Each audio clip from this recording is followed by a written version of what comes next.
बेटा तू दूर रहे उस आदमी से, उसका साया भी नहीं पड़ने दूंगा मैं तुझे। आप लोग टेंशन मत लो, कुछ ना कुछ रास्ता तो जरूर निकलेगा। देखना दी की खुशियां खुद आकर दरवाजे पर नॉक करेगी।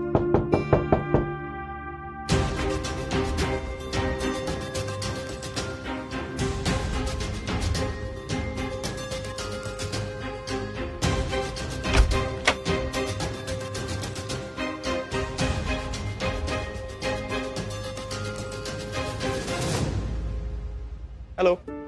तुम? मैं नहीं, ओमी भी अभी आए।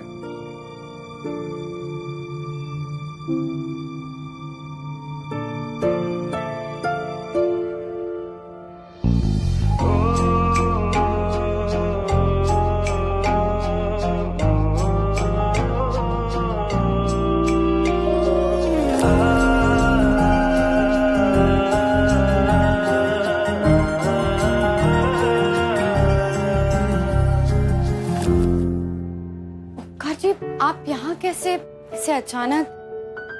अब आई एम सो सॉरी, आप अंदर आइए ना प्लीज, प्लीज आइए।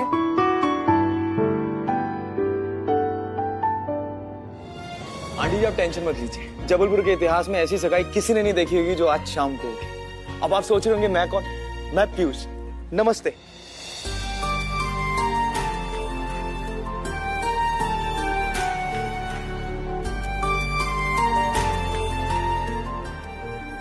ओमकार जी, बैठिए, खड़ी कर, बैठिए। लेकिन ये सब क्या है? मतलब सब ठीक तो है?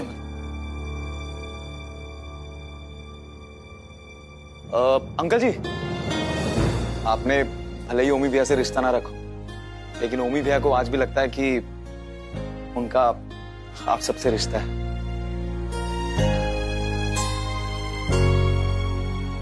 बेटा क्या बोल रहे हो, जरा समझा के बोलोगे या मुहूर्त निकालोगे? हाँ, अब मुहूर्त तो परफेक्ट है ना दादी जी, इसलिए तो मेघा जी की सगाई के मसले के बारे में ओमी भैया को पता लग गया। अब पता लग गया तो आना तो था ही, इसलिए हम आगे मदद कर रहे हैं।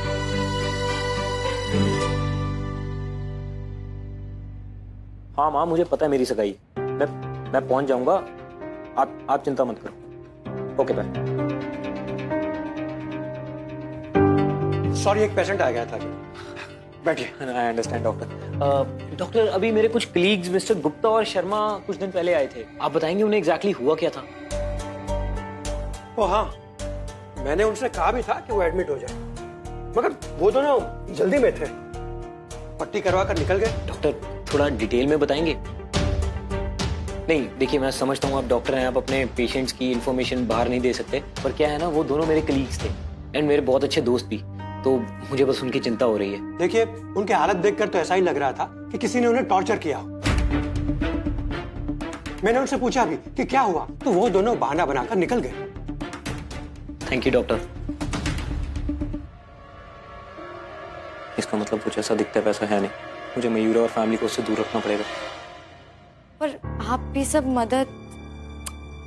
दादी जी, आंटी जी, अंकल जी, अब आप नाना कहेंगे, हम हाँ कहेंगे, फिर अब कहेंगे ओमकार जी हम आपसे मदद कैसे ले सकते हैं, फिर ओमी भैया कहेंगे ऐसे ही ले लो, फिर उसे क्या होगा? उसे टाइम वेस्ट होगा, और टाइम हमारे पास है नहीं क्योंकि आज आपको मैं सगाई की तैयारियां करनी है। राइट दादी जी? लेकिन आप लोग आपस में डिस्कस कर लीजिए, मैं और पीयूष काम शुरू करते हैं। Let's do it bro.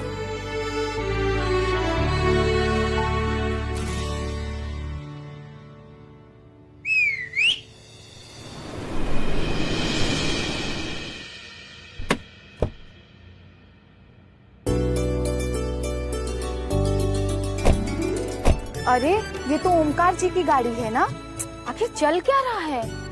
रिश्ता तो नहीं जुड़ गया है? एक बार पहले भी तो आए थे। भैया ये सब काहे का सामान है, क्या चल रहा है? सगाई की सजावट करवा रहे हैं ओमकार जी इनके घर में। जय नर्मदा मैया।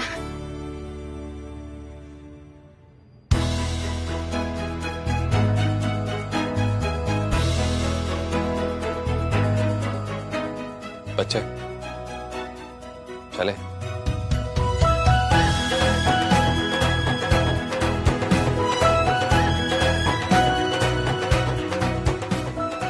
एक नंबर भैया, कितने बड़े घर का लड़का है।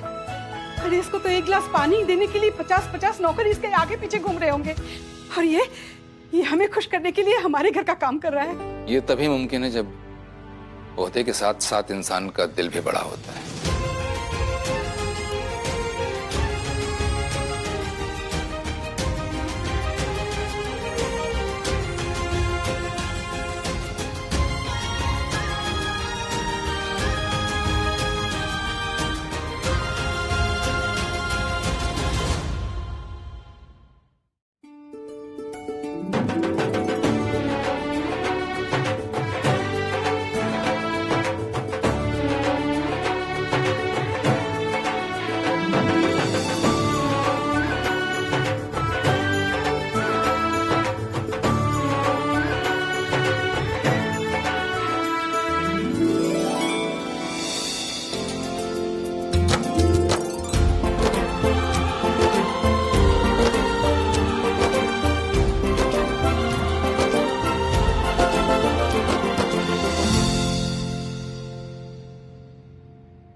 जिंदगी से कुछ और बाकी नहीं, खुमारी में तेरी ही रहता न देखा है तुझसा हसी। ख्वाहिश मेरी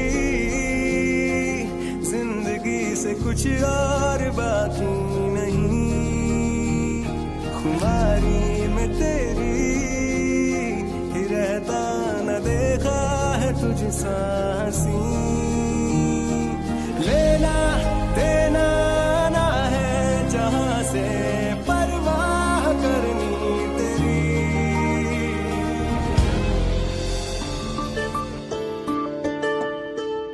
विचार अलग है, स्वभाव अलग है, इसका मतलब ये नहीं कि आदमी गलत है। मैंने ओमकार जी को पहचान लिया है, मयूरा के लिए एकदम सही रिश्ता था। इतने बड़े ओहदे का आदमी और इतना जमीन से जुड़ा हुआ, दिल का इतना अच्छा, ऐसा कोई आसानी से नहीं मिलता है।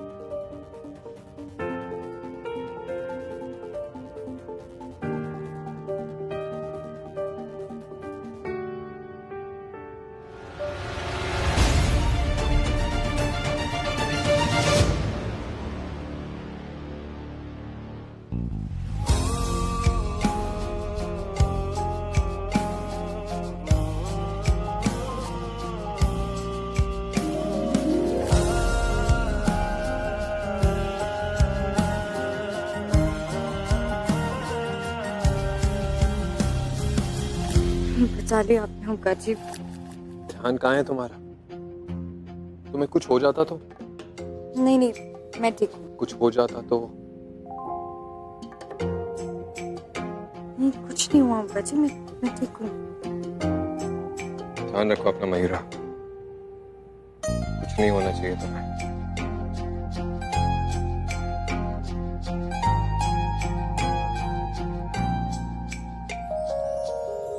ट्रस्ट मी, बहुत अच्छी इंसान है ओमी भैया। किसी का ख्याल रखना, दिल से किसी के बारे में सोचना आदत है ओमी भैया की। ओमी भैया को दिमाग के लॉजिक से नहीं, दिल के इमोशन से समझो। मुझे देख लो ना, मुझ जैसे अनाथ को पाल पोस के इतना कूल, स्मार्ट, इंटेलिजेंट बनाया ओमी भैया। तो सोचो अपने लाइफ पार्टनर के लिए तो वो दुनिया हिला देंगे ना।